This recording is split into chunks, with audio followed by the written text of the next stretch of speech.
power on the dark side. Hello everyone, what's up? It's Luke here. This was what I alluded to at the end of my Star Wars Jedi Fallen Order Top 5 list video. This video is centered on the musical biopic Bohemian Rhapsody. For those who don't know, the Bohemian Rhapsody movie tells the story of the four rock legends Freddie Mercury, Brian May, Roger Taylor, and John Deacon, otherwise known as Queen. However, the accuracy of the movie in relation to Queen's career isn't perfect. Now, I understand that biopics don't adhere to everything that they present by the book. However, that doesn't change the fact that inaccuracies are present. So let's begin. I'm going to skip the Live Aid preparation sequence that goes alongside the opening credits. Why, some of you may wonder? Well, Live Aid takes place at the end of the movie, so I'll save the inaccuracy I've noticed with the Live Aid scene for the end of this video. Now, regarding the roster of the proto-Queen band Smile, yes, Brian and Roger did work with fellow student Tim Staffel before Queen were established. However, I think they missed a member out. This is because in the Days of Our Lives documentary, which there will be a link for in the description, we have this guy, Chris Smith, who is credited as doing keyboard work for them. So, was a member of Smile missed out? I'm not too sure, but that's what it seems like. So, during the scene where we meet Freddie Mercury, the scene is specified as taking place in the year 1970. However, the first inaccuracy I've noticed is with Freddie meeting Smile. If someone who has no familiarity with Queen's story uses this movie as their first source of education, which was admittedly the case with me, they might take everything this movie presents on face value as fact. If that's the case, then Queen newcomers will think that Freddie met Smile once. And enjoyed the show. Thanks, man. Thank you. Roger made fun of Freddie's teeth. Not with those teeth, mate. And Freddie retaliated with, I know what I'm doing. I got a feeling I should be doing all right. Doing all right. when in fact, this scene here isn't really historically accurate. Freddie had actually met Smile several times before joining them, and would even advise them on what to do. I used to follow sort of Smile a lot, you know, we were like friends. I used to go to their shows. Freddie was waiting in the wings, literally, and advising us on what to do. And he would always say, you know, you guys are brilliant, it's amazing, but, you know, you should do this and you should do this.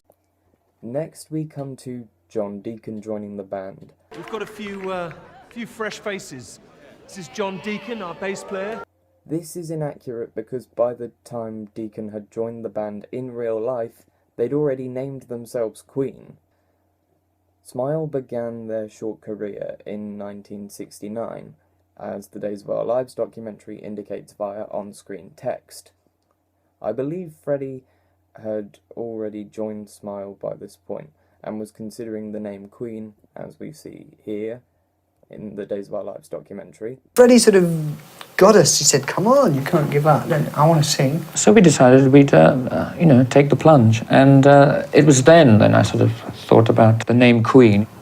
Also, again, in the Days of Our Lives documentary, Roger mentions that it took them a couple of years before they found John. We spent a couple of years looking for a bass player. We had several bass players. Very hard to find the right guy. And we found John. So, in reality, John didn't join Queen until around 1971, by which time in the Bo Rap movie, Deacon has already joined the band when they were Smile, in the previous calendar year. So they tried to cram John Deacon joining the band into a matter of maybe days or weeks in the context of the movie, as opposed to years. Next we have the recording of Seven Seas of Rye. You're recording an album tonight. Let's go! Why is this an inaccuracy, you ask? Well, the time period. You have the airport scene with Freddie being specified as taking place in 1970, and then when we see Freddie waiting by the bus stop, it states 1 year later, via on-screen text. So this takes place in 1971, as the recording scene for Seven Seas is only a scene or two later. However, Seven Seas of Rhye didn't actually enter Queen's catalogue in real life until Queen 2 was released in 1974, so I don't know what was going on there. Next we come to the Killer Queen performance on Top of the Pops. She's a killer queen. And again, the inaccurate part here comes from the lack of in-movie time specification. The next time specification that we see after this is when the band arrive at the place where they record A Night at the Opera in the Farms in 1975. My point here is that the movie kind of implies that the Top of the Pops Killer Queen performance occurred in 1971 because we don't get any text or verbal mention from any character in the movie as to when this is taking place. And this also doesn't make sense considering that Sheer Heart Attack, the studio album that features Killer Queen, was released in 1974. So, don't know what was going on there. Now we come to the montage where Queen are touring America. John Reid called today. He has a little tour in mind for us. It's not little, Brian. He's booked us a tour of America.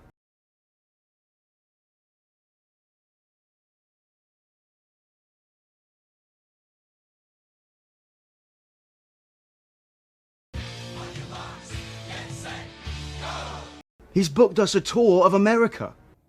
They were booked a tour of America. A tour being the key words of that quote that you just heard from Roger. So this is obviously intended to be Queen's first ever American tour.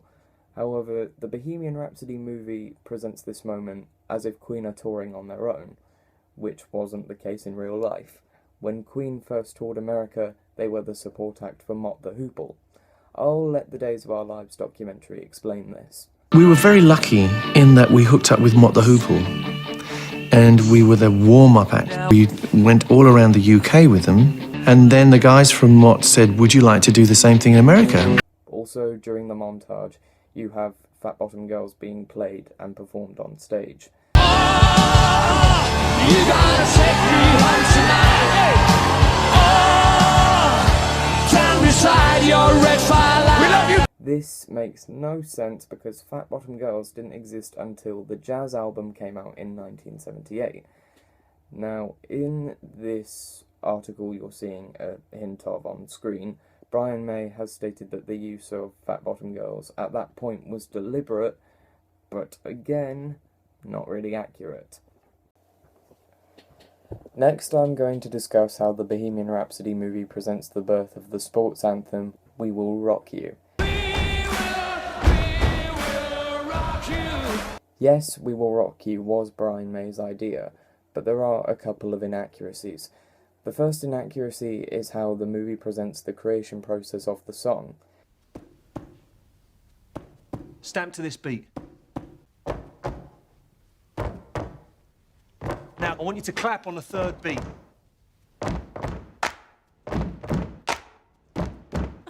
Brian May himself states in the Days of Our Lives documentary that he created the beat for the song using boards in the recording studio in Wessex. We went into Wessex with these ideas. There happened to be some boards lying around, strangely enough, and I thought, well, what does this sound like?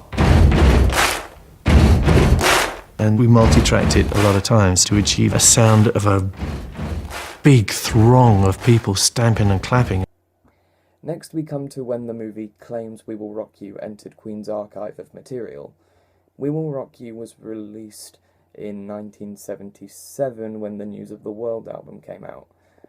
And the scene in the Bo Rap movie where Freddie unveils his new look to Roger is specified as taking place in 1980. And the We Will Rock You scene is only 3 scenes later, so yeah, you have that for you. But by 1980, in real life, We Will Rock You was already a 3-year-old song, so I don't understand what was going on there. Now I'm going to talk about Freddie firing John Reid. Get out. Oh, Out. what the now. hell? Get out of this car. You're fired. This is inaccurate for 2 reasons. Firstly, again to the years of time specified by the movie. This scene takes place in 1980.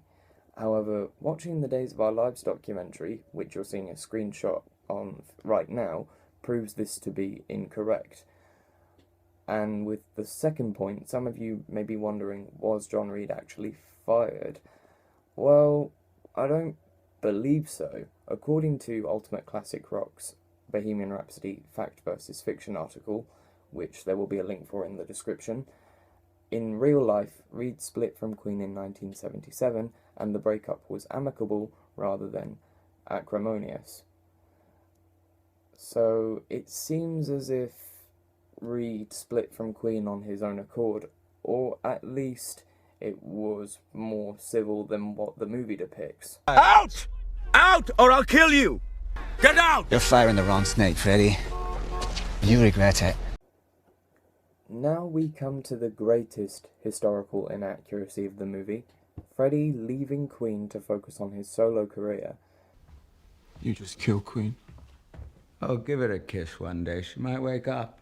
This is inaccurate because, yes, Freddie did focus on his solo work for a time in real life, but he didn't just insult his bandmates and leave after dropping the CBS advance payment bomb. I want to know how much they paid $4 million!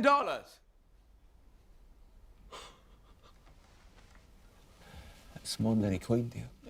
You'd be a dentist drumming 12/8-time blues at the weekend at the Crown and Anchor.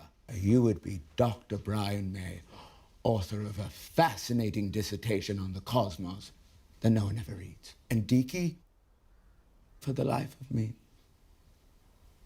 nothing comes to mind. The CBS solo deal and the $4 million payment is correct. However, Queen still produced music even with that economic rift between them. This is true because in 1984, Queen released their 11th studio album, The Works. However, this scene in the Bo Rap movie, where Freddie is working on his next solo album, is specified as taking place in 1984, although Freddie's ties with the rest of Queen are still severed at this point in the movie, so I don't really understand why they did that. During the scene in Munich, Mary tells Freddie about Live Aid. Then, towards the end of the same scene, Mary reveals to Freddie that Paul Prenter doesn't actually care about him. Jim told me he's been trying to contact you about Live Aid and you won't take his calls. What's Live Aid? You haven't heard? Freddie, it's the biggest concert there's ever been or ever will be. It's with a famine in Africa. And these people, they don't care about you. Paul doesn't care about you. This causes Freddie to realise how blind he's been to Prenter's manipulation, and ultimately firing him. Promise me one thing. That I never see your face again. Ever. Don't get me wrong, it's great that Freddie did cut Prenter out of Queen's circle. However, the manipulation wasn't the reason for Prenter being disassociated with Queen. Again, referring to ultimateclassicrock.com, Prenter threw a party at Freddie's residence and the place got trashed, so Freddie sacked him, which is a quote from Queen's roadie. Something else that I noticed in regards to inaccuracies is the point at which John Deacon says that the band have agreed to share both royalty and writing credits for every song that they write. From now on, every song, no matter who wrote it, music, lyrics, it's by Queen. Not one of us. Just Queen. All the money, all the credits, split 4 ways, evenly. Yes, this happened in real life, but this is yet another timeline inaccuracy. Again, Queen did eventually decide to split the royalties and the writing credits between them. However, it wasn't as the Bohemian Rhapsody movie depicts. It wasn't before Live Aid. They actually didn't get around to sharing the writing credits and royalties between them until The Miracle was being produced. How do I know that? Well, I'll let the Days of Our Lives documentary explain that. Every drop of rain that falls in Sahara Desert says it all. It's a miracle. We've made the decision that all the songs we write will be credited to all of us. They became closer and closer without any doubt at all, and the sharing of writing credits was a major breakthrough. Next we come to when Freddie is informed he has AIDS. There are 2 inaccuracies here. Firstly, you have Who Wants to Live Forever playing in the background.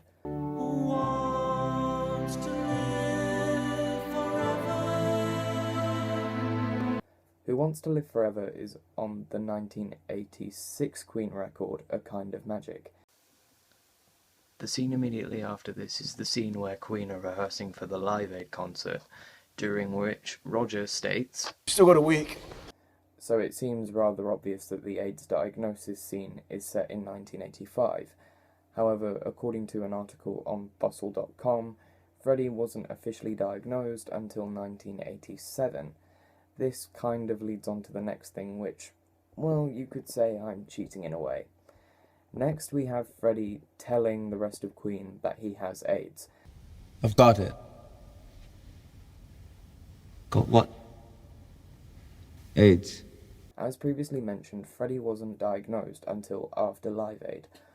Also, in the Days of Our Lives documentary, Jim Beach, Queen's present-day manager, recalls that Freddie told him about the AIDS diagnosis, yet forbade him from telling the rest of the band.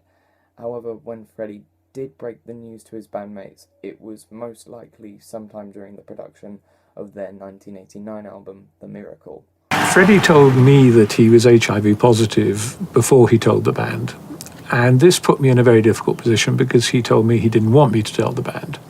So there was I managing a band, knowing something obviously of crucial importance to the band, which I couldn't pass on to them. He did sit us down at one point. He said, "Look, you probably know what I'm going to say. You know what I'm suffering from. You know what the problem is, but I don't want to talk about it anymore. I just want to make music till the day I die, and let's get on with it." The final mistake that I'm going to cover is how Queen arrive on stage for the Live Aid performance. The Bohemian Rhapsody movie has Queen arrive on stage from the back, as you have that huge revelation shot of the crowd, and I assume this was done from a filmmaking perspective to emphasise the scale of the event and how this moment was make or break for the band. If so, I'd say they did a good job with that. However, the official Live Aid performance featured Queen coming on by running on stage from the side. Her Majesty, Queen!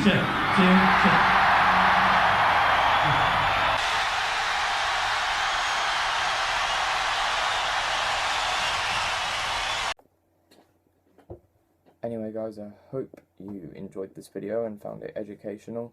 What did you think of this video? Did you think it was good or bad? Are there any other inaccuracies with Bo Rap's movie that perhaps I didn't bring up? If so, feel free to leave them in the comments below. Anyway, again guys, hope you enjoyed this video and I'll see you in the next one. So until then, goodbye, and you've been Warren.